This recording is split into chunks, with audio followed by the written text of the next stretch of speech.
네, 안녕하세요, 박사님. 네. 네, 오늘은 좀뭐 다른 질문을 하나 드리려고 해요. 대한민국에 식당이 정말 많아요. 한 60여만 개 정도 있는데, 그 중에 고기식당이라고 하는 식당들이, 소위 말하는 고기를 파는 식당들이 대여섯 정도 되는 걸로 알고 있어요. 되게 높아서, 이 식당들이 되게 회원율이 높아서 많이 망하고 있긴 한데, 유독 고기식당들 망하고 회원파는 이유, 뭐, 이게 다양하겠지만, 박사님의 견해가 어떤지 궁금합니다. 식당이 뭐 다른 식당들도 워낙 많이 망하니까 꼭 고기 식당만 망한다. 그거 아니고 그냥 망하는 식당들, 고기 식당도 같이 망하고 있다고 보셔야 되는데요. 이렇게 보시면 돼요. 우리나라가 자영업자 비율이 한 전체 사업자 중에 한 20%가 될 겁니다. 아마 전 세계적으로 그게 제일 높아요.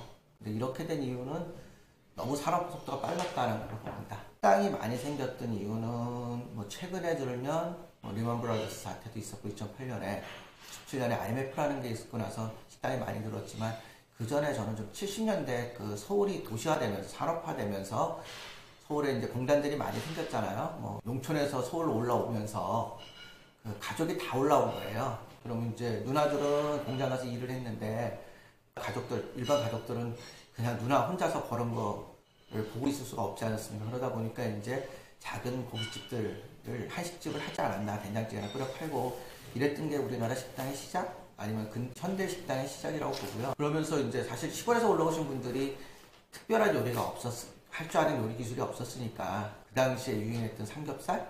그거는 정육점에서 받아서 고기만 팔면 되니까 또 뭐 된장찌개야 늘 끓여 먹던 거니까 그 정도만 있어도 요리가 되니까 그러니까 우리나라 식당이 일본 식당이나 다른 나라 식당하고 다른 거는 딱 저는 그렇게 봐요.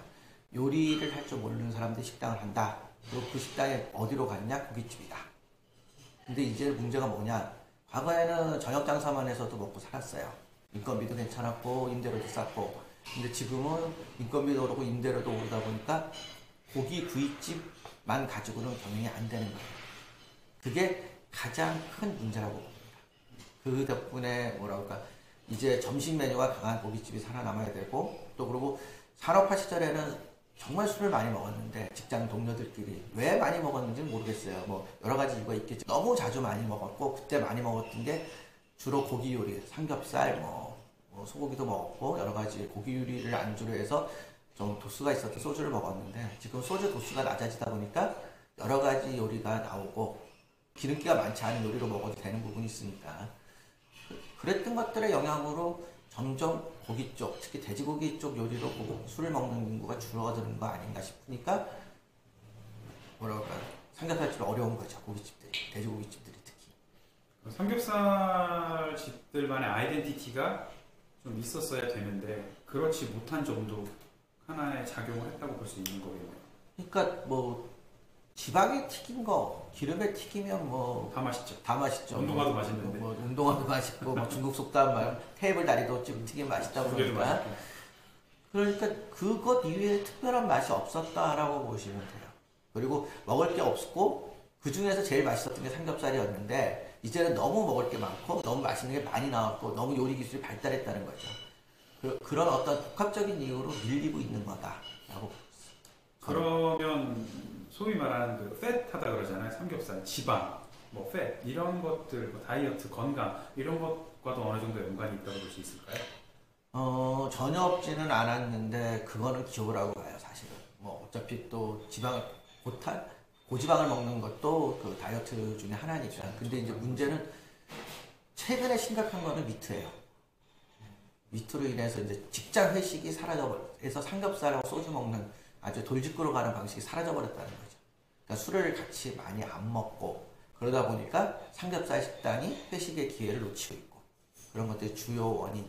특히 작년에 상당히 타격이 컸던 것 같고 그러다 보니까 이제 고기 술집 모델로 있었던 식당들은 다 타격을 받기 시작하는 것 같아요. 어느 집이나 막막하고 단 이렇게 뭐 기획 식당이랑 연인들이 가는 거래. 젊은 아이들, 밀리놈 세대를, 젊은 분들을 위해서 밀리놈 세대용으로 했던 뭐 깔끔한 식당들이 인기가 있고 아니면 고기의 품질이 되게 높아진 식당들이 인기가 있는 두 방향으로 좀 극단적으로 가고 있지 않나 싶은 생각이 듭니다.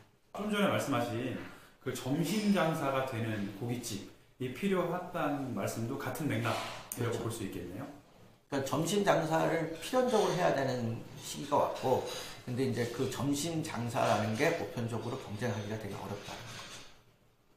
워낙 기존의 점심 강자들이 많고 식당이 많죠. 식당들도 많고 뭐 요즘에 또 맨날 우리 얘기하는 도시락 있고 편의점도 있고 편의점하고도 싸워야 되고 그리고 이제 또 재밌는 거는 그 불행하게도 삼겹살집, 돼지고기집들이 위치한 로케이션이 잘 보면 또 식당 장사가 안 되는데 식당에 유동인구 없는데 이런 데 위치한 것들도 많아요. 그러니까 하고 싶어도 못하는 분들도 많습니다.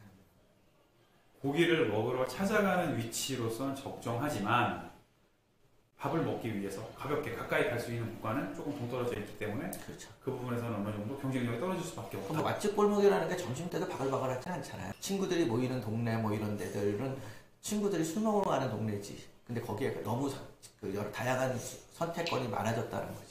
실제로 하남돼지집 같은 경우는 점심 장사 안 하는 집도 안 하고 저녁 장사만 하잖아요. 그게 이제 고전적인 방법. 그 과거의 모든 삼겹살집은 그랬었죠. 그 지난번 동영상에서 말씀하셨던 신도세기 같은 데는 어떤가요?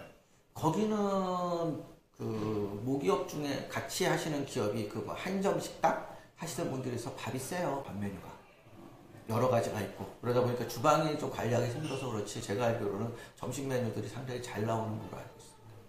결국은 패러다임이 아까 말씀하신 먹고 살기 힘든 시절에 식당 그냥 고기만 구워주면 되는 식당에서 시작을 했지만 이제는 그 다음 단계 뭐 서비스 특별한 서비스가 있는 식당 이런 데에서 그 다음은 점심 식사까지 맛있는 식당 요리가 맛있는 식당 뭐 이런 식으로 조금씩 레벨업이 돼야 된다는 말씀이신 거죠. 삼겹살만 맛있는 식당, 고기만 맛있는 식당은 어렵고 전체적인 구조가 왜 그러니까 저녁 때 2시간 장사해서 모든 비용을 커버할 수가 없으니까 이제는 24시간 아니면 적어도 점심 저녁 매출이 동시에 이루어지는 부분이 있어야 된다는 거죠. 근데 저녁은 대부분 이제 조금 잘 되는 식당들은 원육에 대해서도 신경을 쓰고 나름대로는 그 장사하는 요령들이 생겼어요. 근데 이제 점심 부분에 대해서 많이 딱 이거다라고 시그니처한 메뉴들, 자랑할 만한 메뉴들을 못 내놓고 있는 것들이 지금 현실이죠. 이제 그 점심 메뉴가 좋은 집 식당들은 조금씩 두각을 나타내는 데도 있긴 있습니다. 그러면 지금 이 유튜브를 보시는 구독자분들 중에도 저녁 장사는 하는데 점심 장사 못 하시거나 뭐 점심 장사를 하고 싶으신 분들이 계실 텐데 뭐 그런 분들에게 뭔가 도움을 줄 수 있는 방법이 있을까요? 우리나라는 어차피 습식 문화니까 탕 같은 거는 상당히 많이 원해요. 근데 탕들은 많이 공장 제품들이 있어요. 어느 정도 먹을 수 있는 제품들. 그러니까 HMR 제품. HMR 제품들 그리고 이제 뭐 브랜드 얘기하면 뭐 제주 우리 엄마 해장국집 이런 것들은 그 프랜차이즈를 나눠주거든요. 그런 것들 공장에 생산되는 것들 가지고 점심을 커버한다든지 이러면 원가는 조금 올라갈 거예요. 공장에서 사오니까. 그렇지만 맛의 표준화는 이루어지고 어느 정도 맛은 검증받은 거니까 그래도 집세 정도 건질 수 있는 건 되지 않나 싶은 생각이 듭니다. 그리고 제일 좋은 거는 불고기라고 봐요.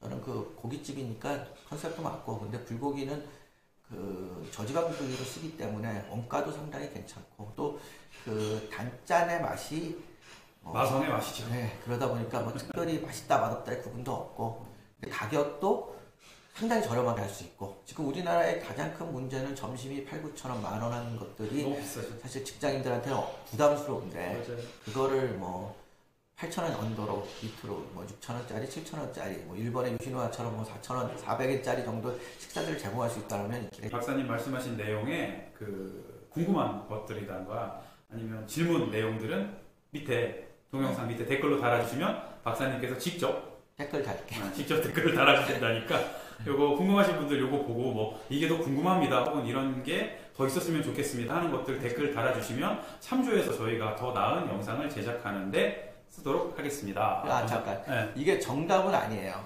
이거는 뭐냐면 각자 똑같은 생각을 하고 있으면 뭐라 그럴까 그 사회가 발전이 없을 거예요. 근데 저는 제가 분석한 결과는 이런 부분이 좀 나타난 거 아닌가라는 제 소견을 말씀을 드리는 겁니다. 네, 알겠습니다. 감사합니다.